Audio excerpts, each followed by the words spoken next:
അച്ഛാ നമ്മളിപ്പോൾ എവിടെയാണ്? അമ്പലപ്പുഴ അമ്പലപ്പുഴ ഉണ്ണിക്കണ്ണനോടു നീ എന്തു പരിഭവം നെല്ലയോതി വന്നു. അതെ ഗൈസ്, ഞങ്ങൾ അങ്ങനെ അമ്പലപ്പുഴയിലുള്ള ശ്രീകൃഷ്ണസ്വാമി ക്ഷേത്രത്തിൽ എത്തിയിരിക്കുകയാണ്.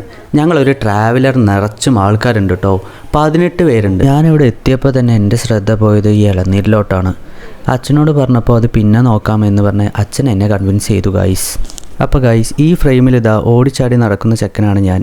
വഴിയോരത്ത് കൂടെ പോകുന്ന ഒരു അങ്കിളോട് ഒരു വീഡിയോ എടുത്തു തരാമോ എന്ന് ചോദിച്ചപ്പോൾ ഇത്ര ഭംഗിയോടെ അയാൾ എടുത്തു തരുമെന്ന് ഞാൻ ഒട്ടുമേ പ്രതീക്ഷിച്ചില്ല. ഇതാണ് കേട്ടോ ഞങ്ങളുടെ ടൂർ ഗാങ്. ക്ഷേത്രത്തിലോട്ട് കയറുമ്പോൾ തന്നെ നമ്മൾക്ക് കാണാൻ സാധിക്കുന്നത് വഴിയോര കച്ചവടക്കാരെയാണ്. പല വിധത്തിലുള്ള കമ്മലുകളും മാലകളും കീ ചെയിനുകളും ഞാനിവിടെ കണ്ടു. നിങ്ങൾ അമ്പലപ്പുഴ കാണാത്തവരാണോ? എന്തായാലും ഒരു ദിവസം വന്ന് കാണണമെന്ന് ഞാൻ റെക്കമെൻഡ് ചെയ്യുന്നു. അല്പനേരം ഇവിടെ വന്നിരുന്ന് അമ്പലക്കുളത്തിലെ മീനുകളെ നോക്കിയിരിക്കാൻ തന്നെ നല്ല രസമാണ്.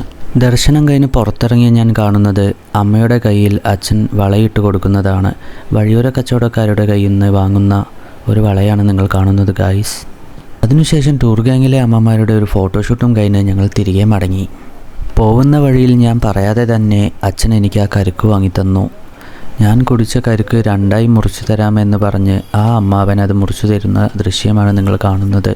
തിരികെ ട്രാവലറിലെത്തി യാത്ര തുടങ്ങിയപ്പോൾ എനിക്ക് കാണാൻ സാധിച്ചത് എൻ്റെ അച്ഛൻ നാരങ്ങ മിഠായി വിതരണം ചെയ്യുന്നതാണ്.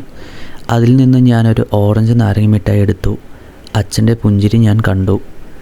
ഇതോടുകൂടി ഞങ്ങളുടെ ടൂർ അവസാനിക്കുകയാണ് ഗായ്സ്. അടുത്ത പാർട്ടിൽ ഹൗസ് ബോട്ടിനെ കുറിച്ചും അതിൻ്റെ വിശേഷങ്ങളെക്കുറിച്ചും പറയാൻ വരുന്നതായിരിക്കും. തീർച്ചയായിട്ടും നിങ്ങൾക്ക് ഈ വീഡിയോ ഇഷ്ടപ്പെട്ട സബ്സ്ക്രൈബ് ചെയ്യാൻ മറക്കല്ലേ. അപ്പോൾ ബൈ ഗായ്സ്. ഇതിലാണ് നമ്മൾ കയറുന്നത്.